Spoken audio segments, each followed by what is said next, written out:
السلام علیکم ورحمۃ اللہ وبرکاتہ۔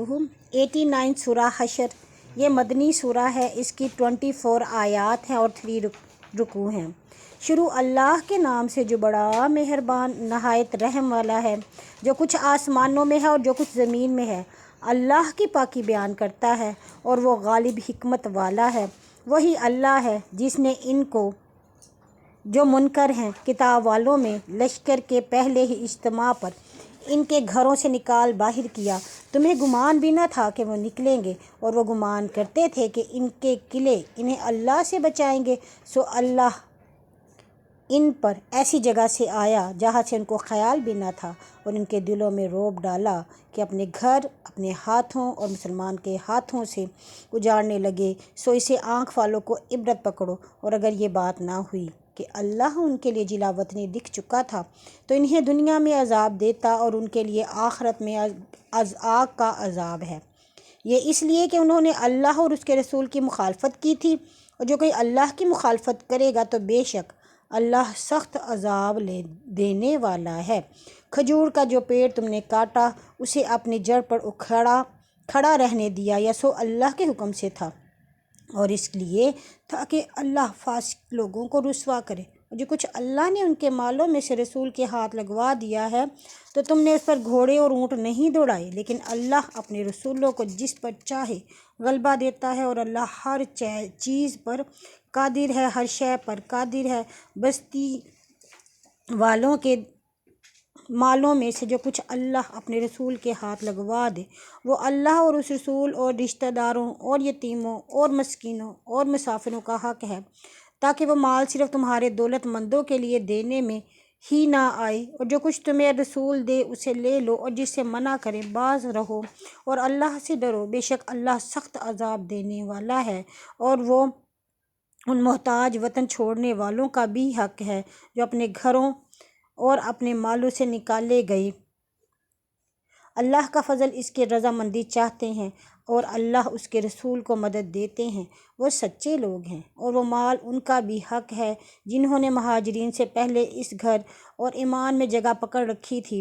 جو شخص ان کی طرف ہجرت کر کے آتا ہے اس سے محبت کرتے ہیں، اور جو مال مہاجرین کو ملا ہے اس سے اپنے مالوں میں تنگی نہیں پاتے، اور ان کو اپنی جانوں پر مقدم رکھتے ہیں، اگرچہ وہ آپ بھوک کی تنگی میں ہوں۔ اور جو کوئی اپنے نفس کی حرص سے بچایا گیا تو وہی لوگ مراد پانے والے ہیں۔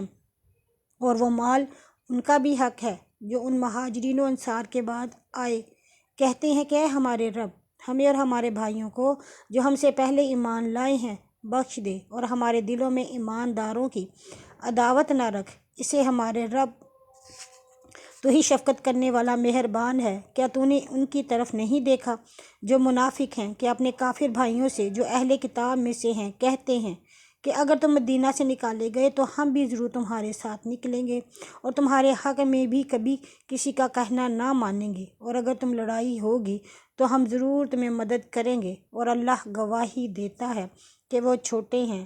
اگر وہ نکالے جائیں گے تو یہ ان کے ساتھ نہ نکلیں گے، اور اگر ان سے لڑائی ہوگی تو یہ انہیں مدد بھی نہ دیں گے، اور جو مدد دیں گے تو ضرور پیٹھ دے کر بھاگیں گے، پھر کہیں مدد نہ پائیں گے۔ کچھ شک نہیں کہ تمہارا خوف ان کے دلوں میں اللہ سے زیادہ ہے، یہ اس لیے کہ وہ سمجھ نہیں رکھتے، اور وہ سب مل کر بھی تم سے نہ لڑ سکیں گے مگر بستیوں کے کوٹ میں یا دیواروں کی اوٹ میں۔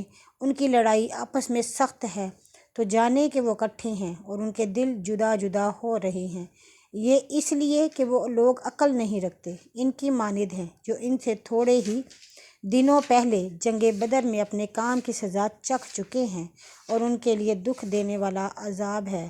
اور ان کا حال شیطان کا سا حال ہے کہ جب اس نے انسان سے کہا کہ وہ کافر ہو، پھر جب وہ کافر ہو گیا تو بولا کہ میں تجھ سے بیزار ہوں، میں اللہ سے ڈرتا ہوں جو سارے جہان کا رب ہے۔ پھر انجام ان دونوں کا یہ ہوا کہ وہ دونوں آگ میں ہیں، اس میں ہمیشہ رہیں گے، اور ظالموں کی یہی سزا ہے۔ مومنو، اللہ سے ڈرو اور چاہیے کہ ہر نفس فکر کرے کہ کل کے لیے کیا آگے بھیجا ہے، اور اللہ سے ڈرو، بے شک اللہ تمہارے اعمال سے خبردار ہے۔ اور ان کے مانند نہ ہو جو اللہ کو بھول گئے، پھر اللہ نے ان کے نفس انہیں بھلا دیے، وہی فاسق ہیں۔ دوزخی اور بہشتی برابر نہیں، بہشتی مراد پانے والے ہیں۔ اگر ہم یہ قرآن پہاڑ پر اتارتے تو دیکھ لیتا کہ دب جاتا اور پھٹ جاتا اللہ کے ڈر سے، اور یہ مثالیں ہیں جو ہم لوگوں کے لیے سناتے ہیں، شاید وہ دھیان کریں۔ اللہ وہ ہے، اس کے سوا کوئی معبود نہیں، چھپے اور کھلے کا جاننے والا ہے، وہی بڑا مہربان رحم والا ہے۔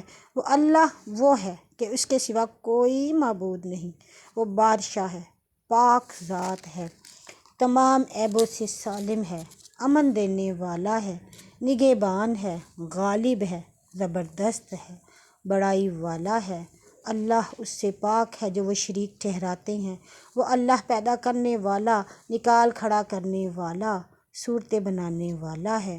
سب اچھے نام اسی کے ہیں، جو چیز آسمانوں میں ہے اور جو چیز زمین میں ہے، اسی کی تسبیح کرتی ہے، وہی غالب حکمت والا ہے۔